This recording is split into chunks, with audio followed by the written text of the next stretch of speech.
Bobur aka, endi navbat sizga keldi. Qani, bitta ko'rsatay sizga barbekyu kompleksini dahshati. Mana nomerading bo'ldi. Bu kombinatsiya hali birinchi marta bo'ldi. Mana shu yerga yasadik. Mana bu yerda bitta stolishnica, bu yerda moyka. Idish tovuqni endi yuvorasiz bemalol. Mana bu yerda bitta kattaroq stolishnica bo'ldi. Bu yerda gaz plitani joyi bo'ldi.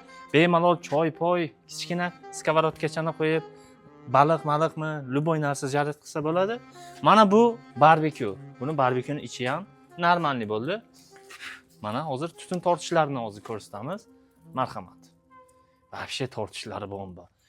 Buni ichiga borku shashlik pishirsangiz, qilsangiz ham baribir foydasi yo'q. Shashlikning hidini ham bilmaysiz taji. Mana bu yerda bitta 30 litrlik bitta qozon joylashdi. Bu yerda bitta katta stolishnicani joyi qo'yib berdik mana. Ko'rsating mana.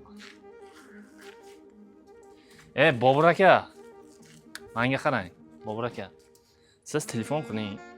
Buncha ko'p xarajat ketmaydi. Xudo xolasa nasib bo'lsa borib, uyingizga qancha, nechta, nima ketishini hisoblab yasab beramiz. Xudo xolasa nasib bo'lsa. Mayli, sog' bo'ling. Orzu qiling, niyat qiling, bitta like bosing, sog' bo'ling, salomat bo'ling. Nomerlarimiz mana bu yerda ham yopishtirib ketamiz. Ishimiz garantiyli.